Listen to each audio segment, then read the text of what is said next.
vocês. Na nossa aula de matemática de hoje, nós vamos estudar sobre os números decimais. Assim como as frações, os números decimais são representação de partes menores que o inteiro.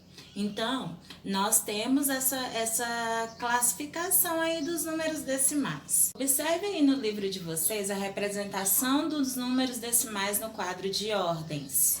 Então, nós separamos a parte inteira usando uma vírgula, tá? E as outras partes são décimos, centésimos e também milésimos.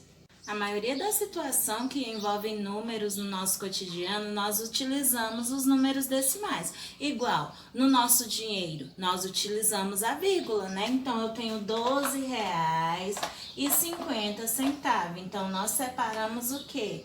Com a vírgula. Esse é um número decimal. Então, nosso dinheiro, ele também é um sistema de numeração decimal. Então, décimo é quando após a vírgula há somente um número. Centésimo, quando após a vírgula há 2 números. Milésimo, quando após a vírgula há 3 números. E no quadro nós temos a leitura de alguns números fracionários. Igual, décimos, quando após a vírgula há somente um número. Então, é um inteiro.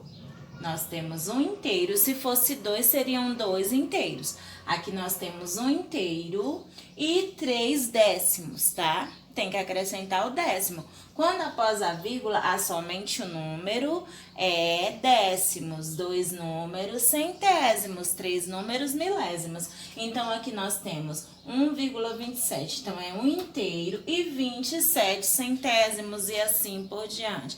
E se nós tivéssemos aqui, seria um inteiro, 320 milésimos, tá? Não se esqueçam da regrinha. Após a vírgula, somente um número décimo, 2 números centésimos e 3 números milésimos. Então, aí, para nós fazermos a comparação dos números decimais, nós fazemos o quê? Nós olhamos os números inteiros para ver qual é maior do que o outro. Igual aqui nós temos 3 inteiros e 5 décimos, ele é maior que 1 inteiro e 9 décimos. Por quê? O 3, ele é maior que 1, então, para a gente fazer a comparação dos números decimais aí, nós temos que ver os números inteiros. Mas, tia, qual é o número inteiro? O número inteiro é aquele que vem antes da vírgula, tá? Não se esqueçam.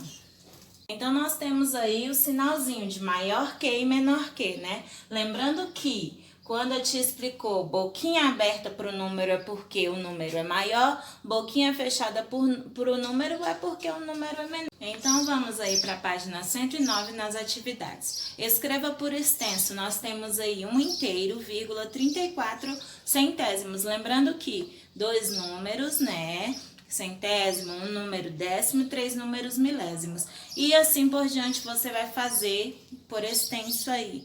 Nesse daí, 0,421, você não vai colocar o zero. Você vai escrever 421 milésimos, porque após a vírgula nós temos quantos? 3 números.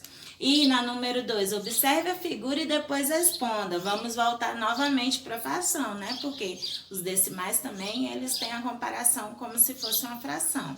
A figura está dividida em quantas partes? Cada uma dessas partes podem ser representadas pela fração.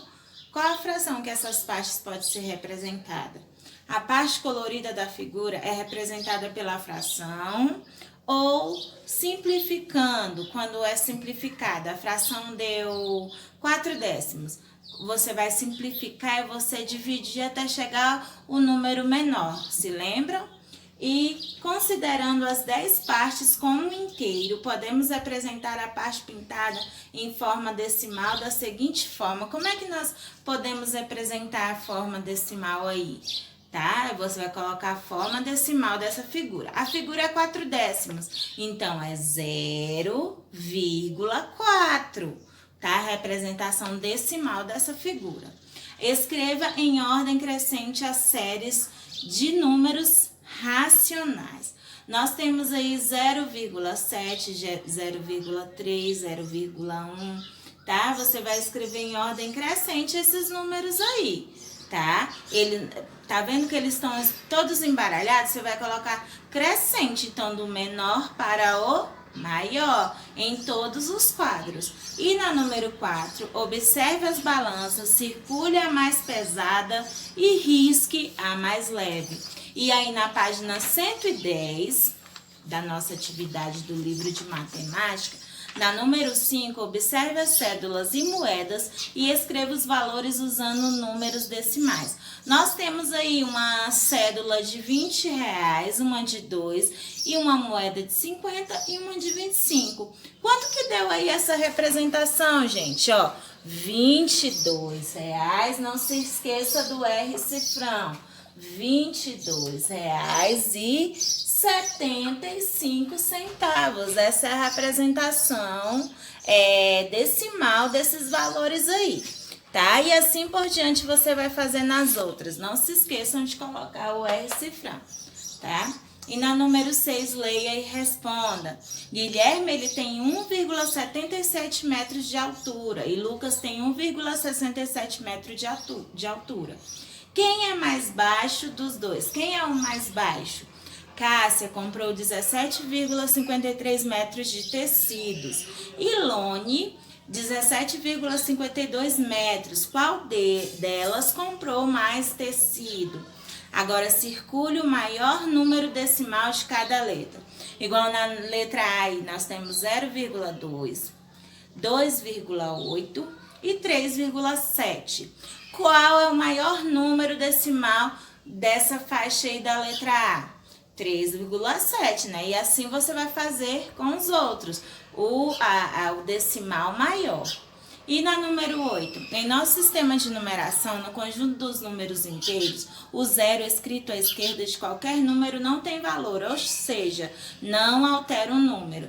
Mas no conjunto dos números decimais, temos que prestar atenção, pois o zero à esquerda de um número decimal, se separado por vírgula, faz toda a diferença. Observe, nós temos aí 0,1, que é igual a 1. Aí nós temos 0,2, que é igual a 2. 0,1 é igual a 1. E 10 é igual a 1,0. Agora que você já sabe distinguir a importância do zero no conjunto dos números racionais, pinte os quadros em que o zero não interfere no valor do numeral. Nós temos aí. Então, se ele não interfere, então você vai marcar aquele que não tem vírgula, viu, gente? Porque quando ele tem vírgula, ele interfere. Quando ele não tem vírgula, ele não interfere, tá bom? Então, nós encerramos por aqui. Beijinhos, até a próxima!